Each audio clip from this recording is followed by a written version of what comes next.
Oh, Let's see here.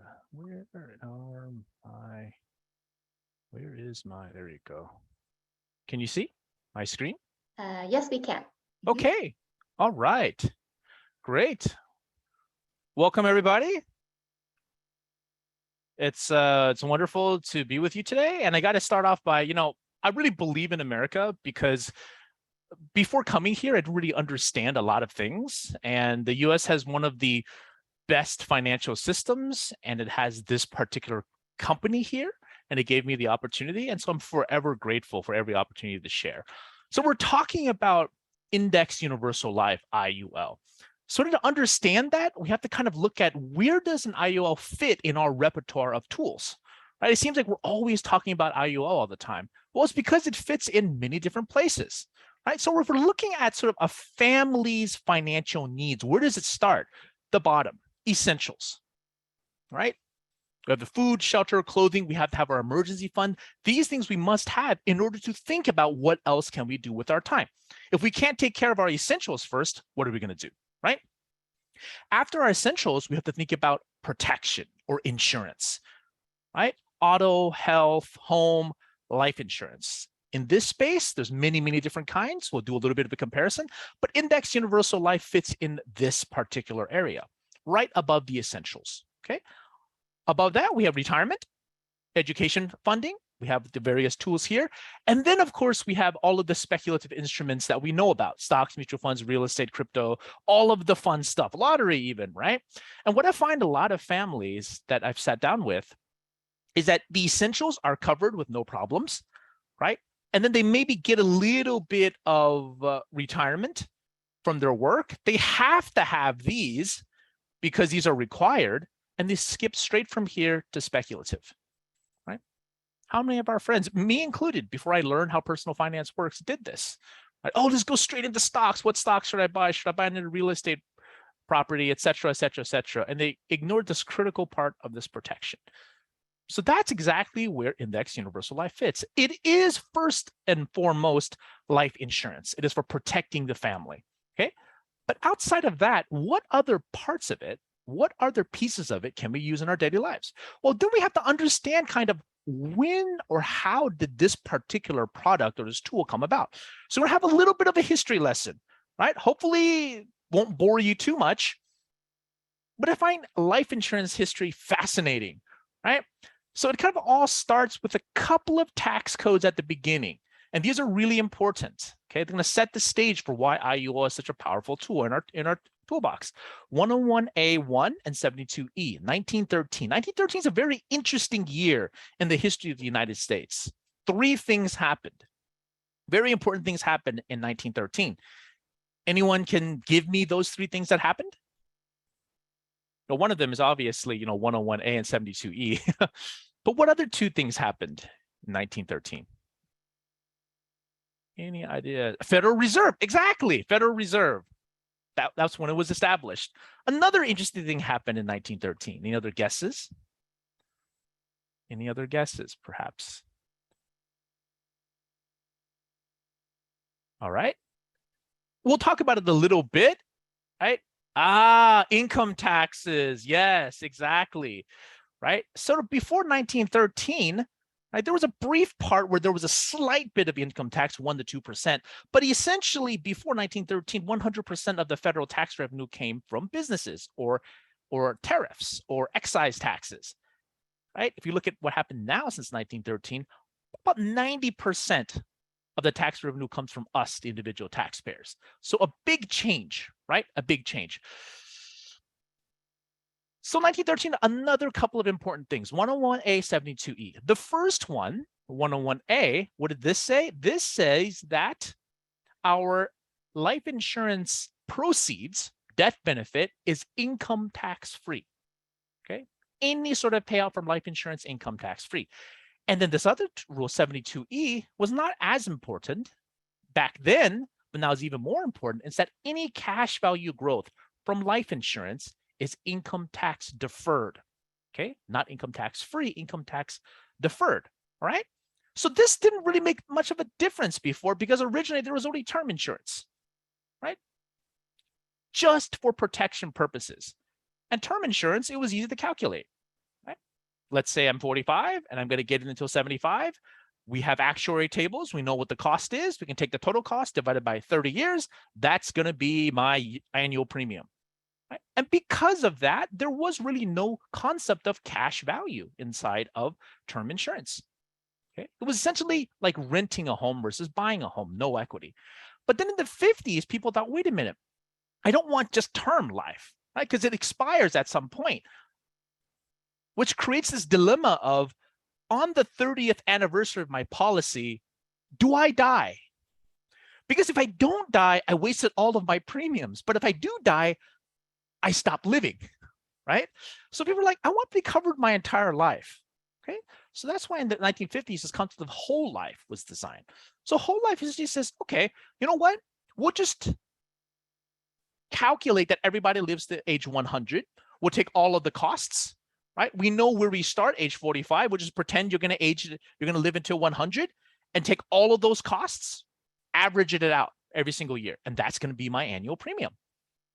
And if you think about it, though, because it's an average, what happens is at the beginning, when we're young, right, when we're healthy, and our cost of insurance is actually lower, we're actually putting in more premium. Whereas when we're older and our cost of insurance is actually higher, we're putting in less premium, right? Because we're averaging it out across that entire lifetime. So because at the beginning, we're paying more than our actual cost of life insurance, this concept of cash value started, right? 72E. And at the beginning, whole life, it was investing in very, very safe instruments, typically bonds, right? And because of that, very low return, about 3 to 4%. Right? This still exists today, and it still is using the bond market. And some of them give a little bit of, some they say dividends and stuff, but really return about 3 to 4%. Right? Okay. Well, in the late 70s, this new tool came about called Universal Life. Universal Life essentially added flexibility. Right? Why do I have to pay every single year until age 100? Right? When I can put in more money earlier on. There's nothing that says I can't do that, right? Exactly. And if there's nothing that says I can't do that, then I will. Okay? Change the rules, flexibility, great. Now, instead of putting in money every single year, I can stuff more money in at the beginning. Okay? And this kind of created a small problem. Because if you think about what life insurance is for, it's supposed to be trading a small amount of money, right, for a death benefit, for protection in case something happens. So if we're normal middle-class families, we would, trade maybe $1,000 for, $1 million of life insurance. But what the rich people did was they were putting in $1 million of their own money, right, for a $1,000 life insurance policy. There was no rule that says we can't do that, right? And as soon as they put in that $1 million, they're essentially self-insured, right? When it goes to the next generation, it is income tax free, and all of the cash value growth is income tax deferred, right? So basically income tax deferred, right? And then we give the next generation income tax free. It become a giant tax shelter, a tax loophole, right? So our federal government is slow, but it's not stupid, right? It knows, wait a minute, especially on federal income, something's going on here. So through a series of laws, they created the tax code 7702, right? We may hear that referred as in the same vein as IUL, right? But essentially it's a tax code, just like 401k, right? And it governs life insurance. And it says a couple of specific things, but mostly it establishes the fact that you can't have an infinite amount of contribution to a life insurance policy. There is a certain cap, right? And that's determined by many, many different factors, okay? So no sooner did this rule come out that a series of new tools came out. VUL, right? Variable Universal Life. We're saying, you know what? This entire time we can only invest in bonds, right? But what if I could invest in the market? Why not? Right? Well, we obviously can't use the life insurance funds to do that. We can't use a general account. So now came the creation of the separate account, where now we take on the risks of market fluctuations, right? Wonderful growth potential. Unfortunately, when the market is down, we can lose money as well, right? So and then, of course, in the late right? 1990s, index universal life came about, right? Where we had a capped growth, right? A certain cap, but if the market went down, we didn't lose money. Wasn't that a better way? Well, back then it didn't seem like it, because if you think about it, in the 70s, 80s, 90s, market was going up every single year, right? Not every single year, but the general trend was large amounts of growths, right? 10%, 15%. People were thinking, wait a minute, why would I want to cap my growth when the market's going to go up forever? Well, the problem is the market doesn't go up forever. So in 2001, what happened? Market crashed, right? For 3 straight years. And then 2008, what happened? Market crashed, and people started realizing, wait a minute, maybe this protection is useful, right? So index universal life is becoming more and more popular simply because we don't lose money if the market goes badly, right? We're getting all of these benefits. But one thing that it still lacked, right, was how do I use money when I'm alive? It's great that when it goes to my beneficiaries, it's income tax free and the growth is tax deferred. But how can I use the money when I'm alive, right? And that's when the concept of the policy loan or preferred loan / policy loan came about. Lian loan came about. What did it say? It says, you know what? Instead of using our own money, we can borrow money from the life insurance company, right? Because a loan is not a taxable event. We don't have to pay taxes on money that we borrow, right? As collateral, they can take a portion of our cash value, right? And there's different types of loans. We won't have to, some participating, some not, with different levels of interest rate, right? But now we can use the money income tax free as well. So what did this tool actually become at the end? It goes to our beneficiaries income tax free. It grows income tax deferred. And when we use the money, we don't pay income taxes as well. What other type of tool do we have that sounds like this? A lot of people would say Roth, right? And that's exactly what this type of life insurance is. It's kind of like a rich person's Roth, right? And that's exactly how this product came about. It started from just family protection with basically no accumulation all the way until now. It's actually a pretty good accumulation product because all of the tax benefits. All right. So if you want to understand, all right, so that's a great tool. We understand how to use it, but there's a cost, right? How do we look at the cost for life insurance? We have to understand, right? We have to understand exactly how the costs work. Well, first of all, age, right? Age. The older we are, the unit cost, not the total cost, the unit cost is higher, right? As we age, the unit cost increases. Second is gender. Unfortunately, for males, the cost tends to be a little bit higher, right? Because they tend to live a little bit shorter. And finally, health, right? The worse the health, the higher the unit cost, all right? So we're just going to do a little bit of a demo here. Share my screen here. This is the Nationwide Illustrator, right? All of us should have access to this particular kind of tool, right? This is a Nationwide Illustrator. We'll just do a demonstration, right? 45 male preferred non-tobacco, right? I'm just going to go ahead and calculate right here. If you look at my cost, what is my cost here? My annual cost, let's just look at this. We'll go into a little bit more detail in a bit. But if you look at the base cost of insurance charges, 267, right? 267. Well, let's change it, right? Let's say that instead of being 45, I'm actually 46. I'm 1 year older.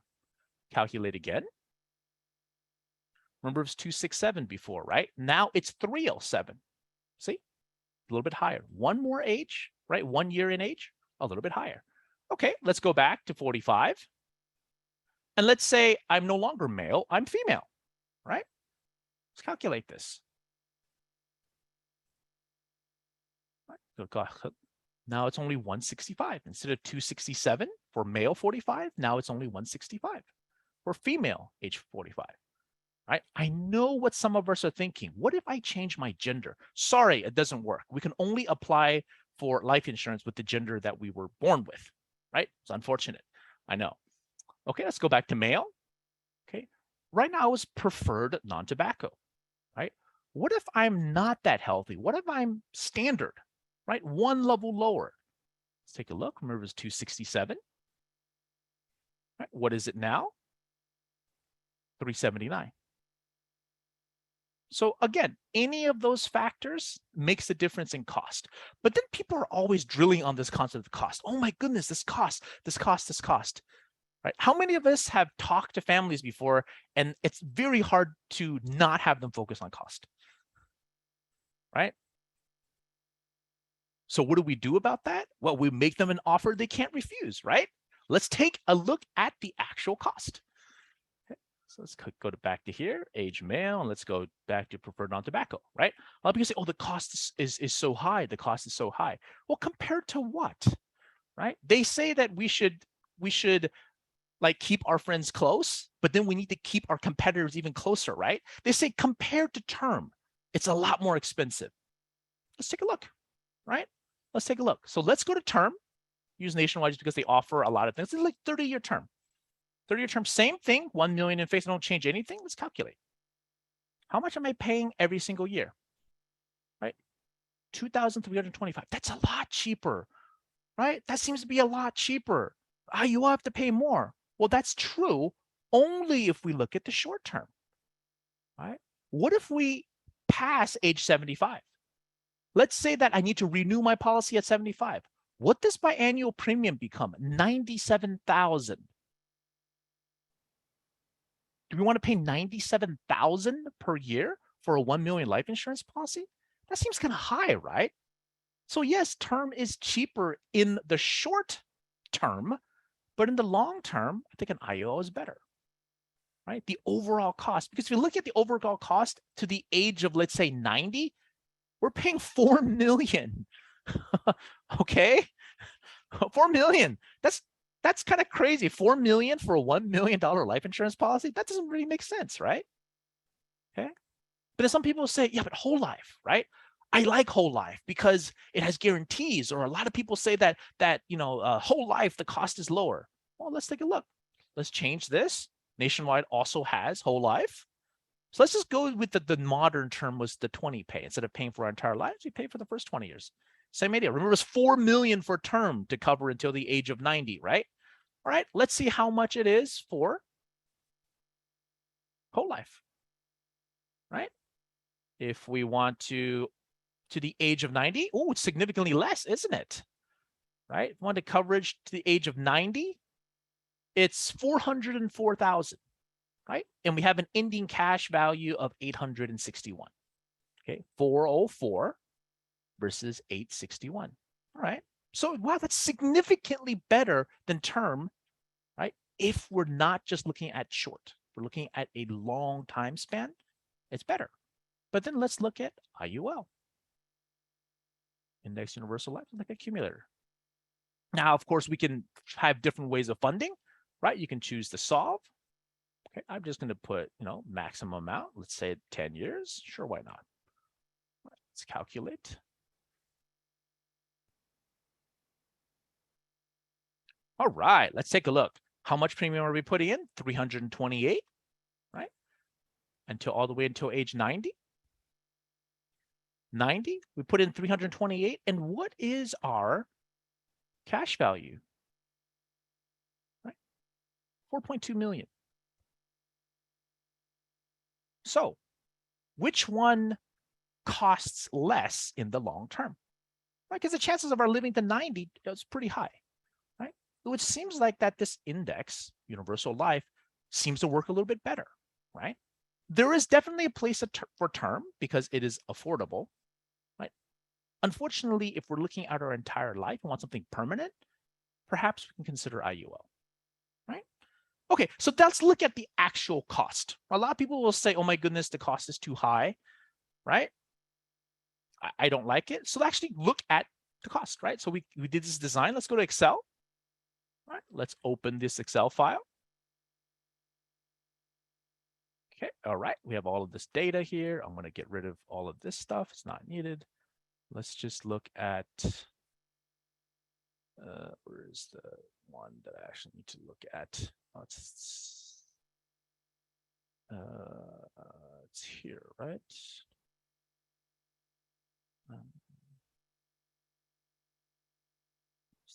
table. Guaranteed. This doesn't look like the right table. Let me hold on a second.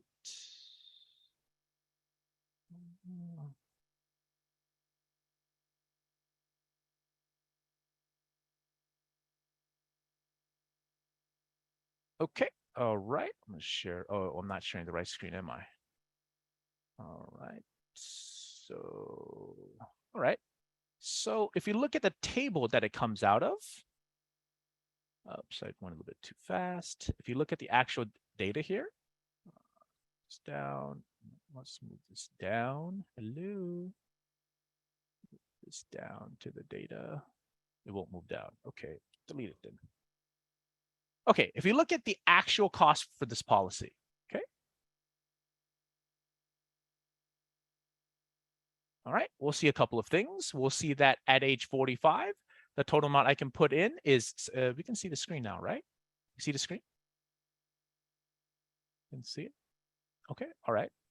Okay, great. So let's say at age 46, right? I'm age 45, I start putting in premium, right? I'm putting in a total of 328, just like there. And then you can see all of the costs here. So what I'm gonna do is I'm gonna put total cost, right? What is the total cost? Well, that's equal to, if you look at this, okay, that's equal to the premium expense charge. What is that? That is a percentage-based charge, right? If we put in premium, there is a premium expense charge. Okay. If we don't put in premium, look here, there is no premium expense charge, right? Think of it kind of like a sales tax, but it's not exactly, right? Premium expense charge goes to many different parts. Okay. So the premium expense charge goes towards reinsurance. It goes towards a lot of different things. Okay. Per policy expense, this is $10 every single month, $120. Maintenance purposes, we need to change address, change beneficiary, et cetera, et cetera, et cetera. Per 1,000, this is the cost, okay, per 1,000 cost. Okay, it's the fixed cost of life insurance. If you look at this, for the first 10 years, it exists, right? But for the next 11, it does not. Right? And finally, there is the base cost of life insurance. Remember, at 45, at the preferred non-tobacco, it was $267, right? And it goes down. So if you add all these columns together, this is the total cost, right? Wow, it looks like it's so high, right? 10,000 the first year. I've only put in 75,000. All of went towards costs. Well, we have to take a look, right? What is the percentage? What is what is typically known as our expense ratio, which is our total cost divided by our policy value? Well, that's equal to our total cost divided by our policy value right here. Let's divide that out, drag it down. And you will see that it does start out a little bit higher, right? 15% in the first year, and then it drops down, right? And then it drops down every single year. In the first 10 years, it is relatively high. It averages about 3.72, right? But then afterwards, if you take out all of the costs until the year age 90, right? It only averages about 0.13%. The reason why the cost is so high is typically in the first 10 years is this per unit cost, right? This fixed charge of life insurance. So it makes a huge difference actually how we fund this policy, right? But the costs really aren't that bad. Because if you think about sort of the cost versus our actual investment gains, right? We can do a little graph like that. Right? Let's just hide this. Just a little bit of a graph here. Right? This is too much. Let's go to age 100 of age 90. Right? Age 90. All right. Insert. Back into the charts. This one. Right? It's hard to see, but you can see that at the beginning, right? This right area is cost. Is still a little bit too small. Maybe I can make it bigger, right? You'll see that at the beginning, this lighter shade, total cost, is definitely higher than our actual interest, right? And in fact, the second year, it's still higher. But starting the third year, the amount of interest is actually outweighing our cost, right? And by the 11th year, when our costs go way down, right? That ratio just goes to something really small, all the way until age 90. So sure, in the short term, it looks like the costs are a little bit higher, but in the long term, the costs are relatively insignificant, right? If you look at the total average of throughout the lifetime of this particular policy, right? Delete this. If you take the average of it all from age 45 until age 90, okay, average about 0.93, so about 1%. Think about it. What is the expense ratio we get on our investment, right? Expense ratio of let's say, a small cap fund. It's going to be over 1%, right? If we do like an S&P 500, maybe it's going to be smaller, 0.5, 0.4%, right? So this is not a bad thing. But we're forgetting one thing that's even more important, right? That's even more important. And what is that? What's more important is the tax savings. Because all of these investment gains that we're having, we don't have to pay taxes, right? It's tax deferred. And when we use it, we don't have to worry about taxes either, right? So what is the tax savings? I'm just going to assume we're only paying long-term capital gains, 15%, right? So our total investment gain loss times 15%. These are our tax savings every single year, right? Every single year. So we can also look at that effect. We look at this effect until age 90, right? Sort of graph here. Okay. Still a little bit smaller. Take a look, right? Yes, at the beginning, it seems like the costs are higher, right? But then at some kind of inversion point, typically around year 10 again, why?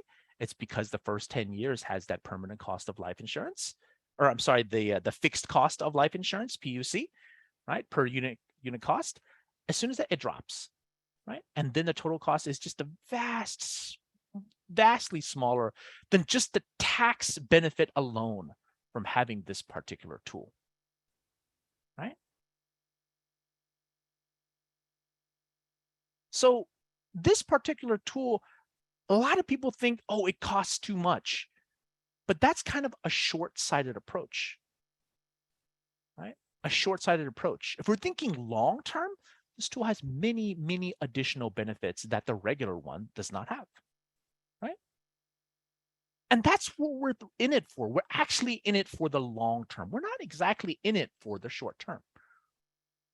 That's the things we have to teach people. So now that we kind of understand the cost and the different types and why we need to use it, right? Let's look at the types of crediting that are typically available inside of an index universal life, right? The first type is called cap and floor.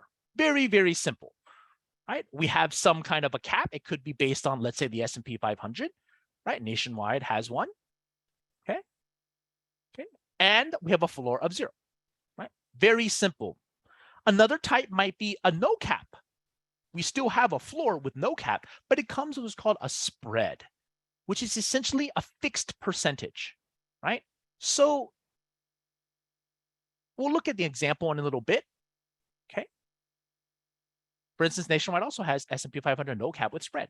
Another one is no cap with the floor, right, without a spread, but we're using what's called a participation ratio, right? Nationwide has several different types. A lot of other companies have it, and they use what's called a concept of VCI, what's called a volatility controlled index.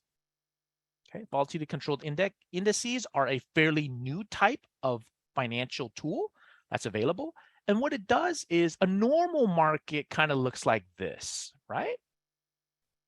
Okay. But what a VCI does is, like it says, it sort of averages out the volatility.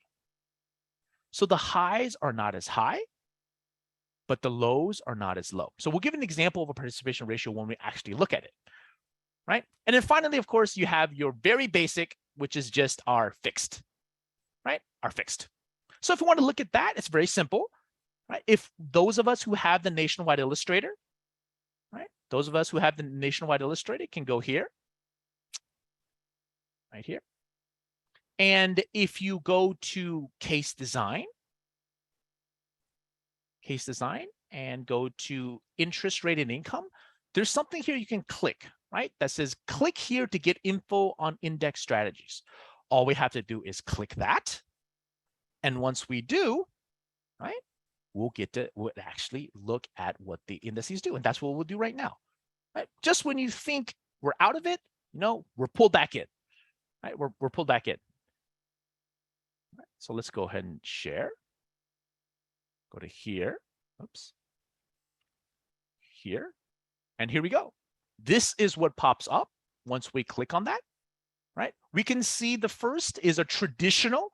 There is a cap, right? And a floor. It shows what the maximum illustrated rate is and what the historical average is. Okay. So what this means is if we're using the multi-index monthly average, which is a combination of 3 indices, the Dow Jones, the S&P 500, and the NASDAQ. Okay. If you're looking at a cap, then the cap rate for that is 9.5%. So anything above 9.5, we get capped at 9.5. But if it's falling, like it has been since the beginning of the year, we're get a guaranteed 0. We cannot lose money because of the market, right? So that's cap and floor, simple one. We can just also choose the base S&P 500. Right? That's also an option. Then we have the uncapped, right? Uncapped, but we have what's called a spread of 7.5. Okay, what does that mean? That means let's say the S&P 500 does 15 for that year. Let's just say, right? If we were using this one, we're capped at 9.5. But if we're using the uncapped one, we get 15, but we have to subtract the 7.5% spread first, right? So we take this, subtract 7.5, so our actual return is 7.5. Okay. So in really good years, let's say there were times when the S&P did 30, 40%, uncapped would work, right? But in years like maybe right now, uncapped maybe not as good, right? If we're having only 10% return, 12% return, maybe uncapped isn't the best, right? So what do we do if we don't know which one's the best? We diversify. Within our policies, we can choose, right? We can have some money in here, some money in here, et cetera, et cetera, et cetera, right? We have this high cap, which is your standard cap floor, right? 13% floor, but it has a charge of 1%. So we have to be careful there now, because this charge of 1% means if the market is actually negative, right, then we are floored at 0, but we still have to subtract this 1% charge. Okay. So it still has this 1% charge. Now, all of these numbers, okay, are subject to change by the life insurance company, but the chances that they'll actually change them, not as high as we think, because they use these as sort of a competitive advantage, right? Plus, these needs to have some form of reliability. There has to be faith in the company. If we're just randomly changing caps and spreads and everything, right, all the time, then people are like, well, why should I get it now? I'll just wait until it's a higher one. But then if I get a higher one, you're just going to change it on me, right? So I never actually know what I'm getting. So these can change, right? But the chances of their changing are not as high as we would think, right? And then finally, we had the uncapped with the participation ratio, right? Okay, this is a cumulative 2. Nationwide also has what's called New Heights. It also has its own VCIs. And this one has some different kinds of factors, but they're uncapped, right? They're floored, and they have a participation ratio. In this case, 115%, right? So what does the participation ratio mean? Well, it means it's essentially kind of like a multiplier to our returns. Okay. What do I mean by that? Well, let's say that we got 10%. Let's say this Mercury Plus index got 10%. Well, at the end of the year, right, we would multiply it by 115%, 1.15. So we would actually get 11.5%. Oh, that was unfortunate. 11.5% gain. Right? So it's essentially like a multiplier. And you'll see we can choose different strategies. They have different participation ratios, but they all have some little tricks, right? Typically, if you want a higher participation ratio, it comes with a 1% charge, right? This one doesn't have a charge, right? But this one, this plus one, it actually has a minimum crediting of 0.6. So instead of getting a 0 floor, we have a 0.6 floor. something that might be pretty useful for a market that we're experiencing right now, right? And of course, finally, we have the fixed, right? Right now, it's 2.5%. This is, slightly better than the bank still. Right? And the guaranteed, it can never drop below 1%. Right? So there's many different ways we can use to grow our money inside of an index universal life. Nationwide just happens to have all of them, but a lot of different companies, which Transamerica has the cap and floor, right? Cap and floor, instead of a floor of 0, it's 0.75%, right? And then Pac Life also has their own things, and Pac Life just came out with their new VCI, right? Volatility controlled, these types, okay? Because these types are becoming a little bit more popular.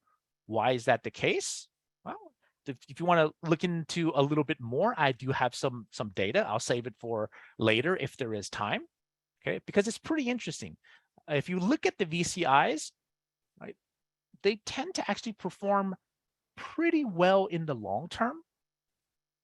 Okay, pretty well in the long term. In the short term, maybe not as much, right? Like as many things go. Okay. So moving on, we kind of understand how the types of crediting work, right? All these different types. And then you may be asking, wait a minute. Right now, the market is so bad, right? The market is so poor. How can Nationwide do this, right? Or I guess the more important question is, why can't I do it myself? Well, we can't do it ourselves because we simply don't have the buying power. If I take my $100 and go to, say, Goldman Sachs and say, look, I want you to do this strategy for me with my $100. No, sorry, right? But Nationwide has, let's say, $100 billion or $100 million.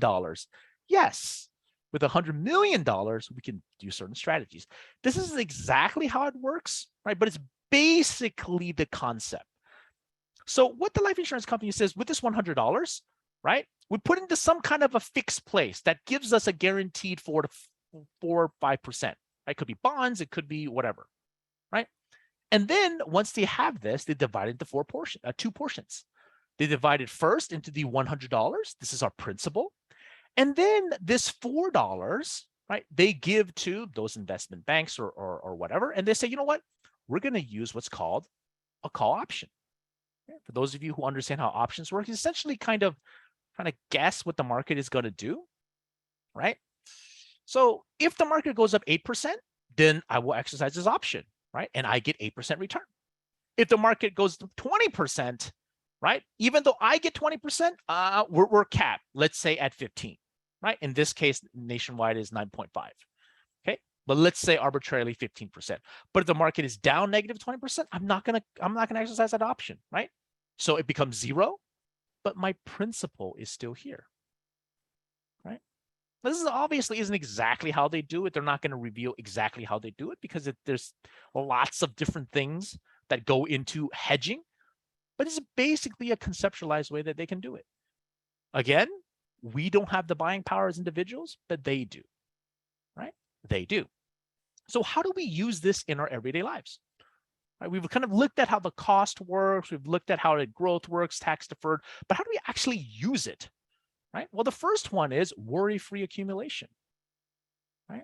But think about other tools, like if you use, let's say, crypto or stocks or regular mutual funds or maybe investment properties or something.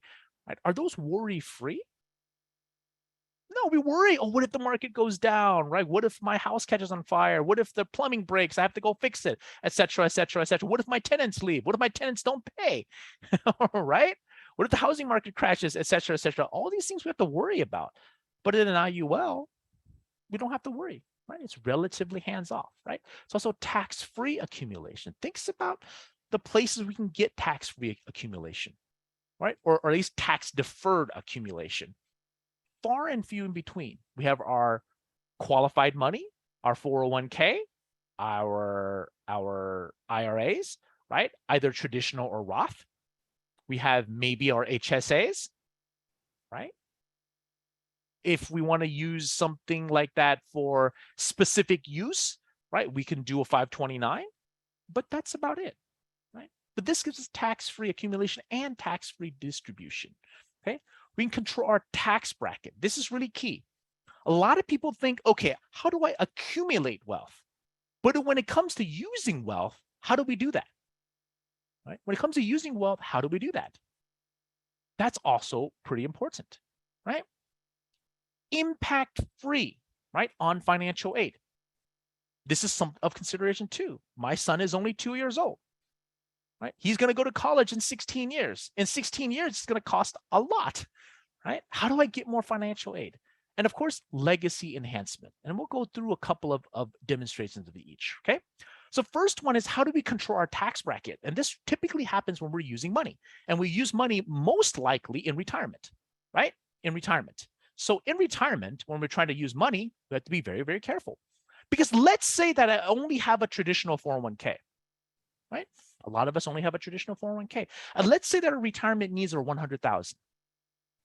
If we're taking only money from our traditional sources, we're paying $13,000 in taxes, right? But if we use some kind of a hybrid strategy with using some kind of tax-free money, we only have to take out $5,588. Right? Now, this doesn't seem like that big of a difference. Right? If you look at this difference, it's maybe about $8,000. That's only about 8%. Not much of a difference, right? Well, $100,000 might be enough to retire now, but what about 10, 20, 30 years in the future when most of us will be retiring? Well, we might need 200K just because of inflation. Well, if we need 200K and we're taking it from our 401ks, our tax burden doesn't just double, it almost triples to 35,000. But if we have some kind of a tax-free distribution, let's say an IUL, then we're only paying $9,600 in taxes, right? This difference is significantly larger. This is almost 25K, right? Well, more than 25K. 25K, that's a pretty significant portion, right? But of course, we all know that maybe $200,000 is enough. If we have 40 years until retirement, like some of us do, we're going to easily need 400K from inflation alone. If we need 400K and we're taking it all from our traditional money, we have to pay taxes. Our tax burden doesn't just double again, right? It more than doubles to 88,000. But if we still have a source of tax-free money, right, we can still only pay about $10,000 in taxes. What's the difference here?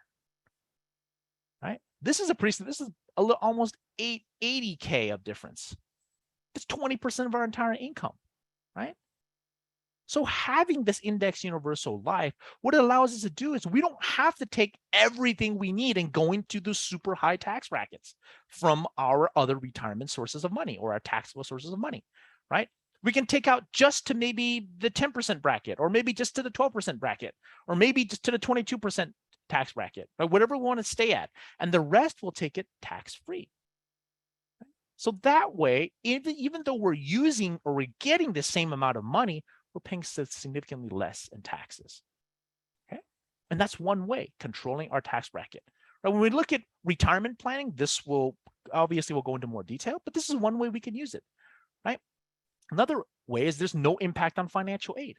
A large portion of planning for financial aid, right, is getting our assets in order, right? Public universities impact about 12%. Private universities impact about 6%. So if you have $100,000 in the wrong place, it'll cost us about $6,000 every single year in need-based financial aid. Across 4 years, $24,000, right? So if you look at the places that it's included, 529. 529 tends to be a very, very popular tool. Unfortunately, just because we're saving money in a 529, it's going to deduct from the amount of need-based financial aid our kids will get. So unless our AGI is significantly high, right, 529 may not be the best choice, right? UGMA, all of these other places that we have put money, right? What's excluded? Qualified retirement, qualified annuities, and of course, IGIP, IUL, VUL, investment grade insurance plan. So by having our money in here, right, we get significant tax benefits and we don't lose out on the flexibility. If we have it at a 529, what if our kids get a merit-based scholarship? They get a free ride to college. What do we do with this money? We can use it, but then it's a 10% penalty and we have to pay out of our taxes, right? We can use it to get a degree once we retire. I'm not sure how many of us want to do that. We can pass it on to somebody else, but we can't access that money to use for ourselves freely anymore, right? But in IGIP, we can. We can. And finally, of course, there is some pitfalls we have to be very, very careful about. But before I do, we can use it actually to create a legacy as well. What I mean by creating a legacy, well, let's go back. Let's go back to this accumulator. All right, can everybody see? Are we back yet? Hopefully we're back. Can you see my my nationwide accumulator screen? Yes, we can. Okay, perfect. All right. So if we go back here, we don't have to design this for us. We can use it to create a legacy. How so? Well, let's go back here. Case design. Right? Instead of for me, this is something that we can all set up for our kids. We can set up for our child. Right? When my son Henry was born, about a month afterwards, we opened up his first policy. Right? Standard. What's the plan? Well, $1 million. What are we going to do? We're going to pay all the way until he's age of 21. We don't have to, but it's just our own choice, right? Age 21. That's it. Okay. All right. And I'm just going to put it, let's calculate is growing at 6%, right? Because that's what the strategy says. Let's take a look. All right, let's take a look. So how much are we contributing in the first almost 13 years? $77,876. Okay. And then in the 13th year, we can contribute about 3,000 more and then about 6,000 more. So roughly the amount for a Roth IRA. Okay. Afterwards. But how are we going to use this for him? Well, at the age of 18, right, there's $202,000 that he can use income tax free, right? Does not count against his financial aid, that he can use for college. Right? But let's say that we plan for him and that he doesn't need to use this for college. Okay, no problem. Let's have it keep growing. Right? At age 30, let's say when he's buying his first home, maybe a little bit earlier, age 25, it doesn't matter, right? Then we have $470,000 that he can draw upon, income tax free, that he can use towards paying a down payment on a home. Hopefully homes aren't that expensive and he's not buying like a $2 million opening home, a starting home, but he can use it. But let's say he doesn't. Right? He's working, he can do it, he just lets it grow, no problem. By the time that he's 45, let's say, or maybe let's say age 50, since people are having kids older than before, let's say at age 50, my grandkids are going to college, there's 1.6 million that they can use for tuition, completely income tax free, will not count against their financial aid. That's not bad, right? Okay, but let's say that because we have a legacy of financial knowledge, right, my grandchildren get financial aid as well.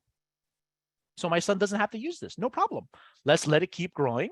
Age 65, maybe earlier, let's say age 60, it doesn't matter, right? These numbers are astronomically big at this point.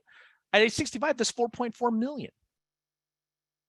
Early retirement, if he wants to. He doesn't have to wait until then. Let's say he wants to retire at age 50. Sure. Instead of sending the kids to college, 1.7 million or 1.6 million. That's enough to retire on. Age 60, 3.2 million. It's not bad. Right? Obviously, he's still working, right? But let's say he doesn't need this money because he is financially literate. He knows how to plan. He has his retirement figured out, not needing this money. So he'll use this as a legacy, right? Let's say that he lives until, let's say the age of 90, right? There's 22 million, almost 23 million that goes to the next generation. And if we plan this well, no income taxes, no estate taxes if you use it in the form of an IUL. Right? So from just putting in 131 when he is age 0, right, we can leave a legacy of almost 23 million to his next generation. And I think that's what we're supposed to be doing, right? Not just planning for our generation of wealth, but planning for his generation, planning for our generational upon generation of wealth. Of course, we have it ourselves to use, right? But think about creating a better legacy. We can use this tool, right? Perhaps we don't become multi-millionaires, although with this organization, I'm sure with enough time, we definitely can make it. But let's say we don't. Well, I can make sure that Henry can get there. Make sure that, his next generation can be multi-millionaire, right? And because we have that financial discipline and the knowledge, right, we can keep that wealth, build that wealth, right? So wealth transfer, again, something that is very, very useful. Okay? Of course, that's all good and great, but an IUL is not something that we can just ignore and not plan properly. It is still a tool that needs to be planned, right? So what are some pitfalls? What are things to avoid when using this particular tool? Well, the first one is we always pay a minimum premium. We're basically only using it as life insurance, right? We're not getting the accumulation value. Then all of these things, we're not taking advantage of it, right? It's like getting a sports car and then driving it at 25 miles per hour. We're not getting the benefits from it, and it wastes a lot of gas, right? Right? Another thing is early cancellation. Oh my goodness. Oh, it's for the first 3, 5, 6 years. Oh my goodness, look at that. The costs are so high. I'm not getting any growth. Why would I want to keep it? Well, it's because it's designed for the long term. The benefits come in the end. The power of compounding comes at the end, right? It takes the same amount of time to grow from 10,000 to 20,000 as it does from 10 million to 20 million, right? All it takes is time, right? So a lot of short-sightedness can cause us problems. And a lot of people use it for short-term accumulation. A lot of people want to compare it to mutual funds, want to compare it to stocks. And there really isn't a comparison. They're designed for different things. An index universal life is not designed to compete head on versus, a stock or a mutual fund, right? It's designed for flexibility, right? Worry-free growth, tax-free accumulation, tax-free use, right? So what we need in order to properly utilize an index universal life is we need a long-term mindset and discipline. If we have a long-term mindset and discipline, we can definitely use this tool to better our lives, and we can use it to better the lives of all of our friends around us, okay? So we still have about 2 or 3 minutes, right? So I'm going to share one last little thing that I've done regarding this concept of VCIs. So I would like you to say hello to my little friend here, which is another spreadsheet, which comes in no surprise. Right, let's go here. And this is going to be really colorful, and hopefully it's not too distracting, right? But essentially what I did was I looked at Nationwide, Accumulator 2, and I looked at New Heights, right?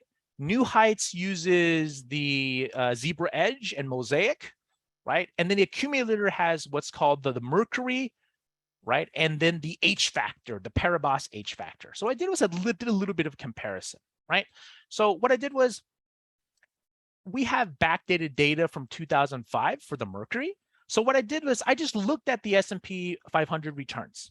So if you look at the S&P from 2005 until 2022, the S&P 500 averaged 6.49%, right? This is just data off of Yahoo. Okay? But then we can't just look at the S&P 500. A lot of people say we're not including the dividends. So if you look at the S&P 500 total returns, it is higher, about 2% higher, right? 8.51. If we did the same period and looked at the the New Heights accumulator using right now, it's about 7.19. So definitely better than the S&P, right? But not as good as the S&P with total returns. What about these new indices, the Mercury and the H factor that's available in all of our accumulator 2 policies? Well, if you look at, there's different strategies, et cetera, et cetera, et cetera. But if you use if the base Mercury is 7.03, right? So about the same as the S&P 500. If you look at the one with the M+, which is the higher participation ratio, that's 9.2. Or I'm sorry, this is the Mercury Plus is 9.2, right? The higher participation is 10, and the one with the 1% fee, which I put in, is 11.89. So across the same time period from 2005 to 2022, it seems like it's doing a little bit better than the S&P 500 and the S&P 500 total returns, right? And if you look at the H factor, we did a little bit differently. We did from 2007 until 2022, because that's when we have data, right? That's respectively 6.23, 8.25, and 7.39. And the H factor, 9.73, 10, 12.5, right? Whereas this is all based on backdated data. So, backdate, there's always a little bit of risk, right? But if you look at the general way that they work in the long term, it seems like they get about the same amount of accumulation as the S&P 500, right? Maybe even the S&P 500 total returns. So again, It's a very, very powerful tool if you learn to use it. Okay. And hopefully we'll all be able to use this particular tool to help build our family's legacies. All right, so that's all I had for today. Hopefully I didn't confuse too many people. I have time for a couple of questions, I think. Yes, thank you so much, Sean. That was very, very informative. And I was keeping track of the questions.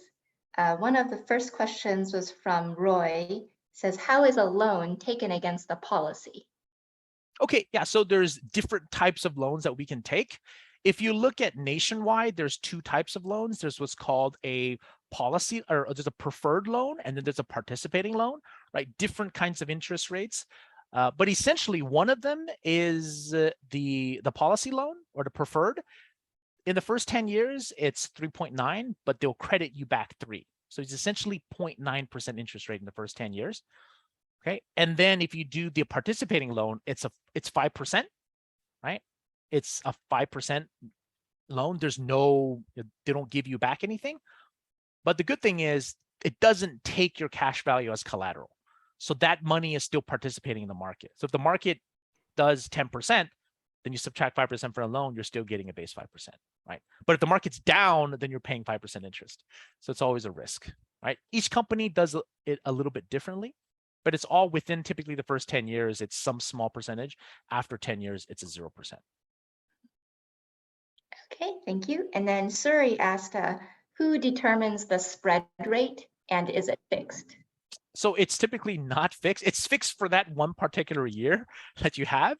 And then it is dependent on the company. The company can choose to change it, right? But like I said, it's not that common. Okay. Okay. And Oswald asked, and I think you mentioned this, but he asked, what is the participation rate? Yeah, participant rate is essentially like a multiplier. So you just take it and you multiply by the returns. For life insurance, we don't have to worry about the downside, but for some other types of tools, it multiplies the downside as well.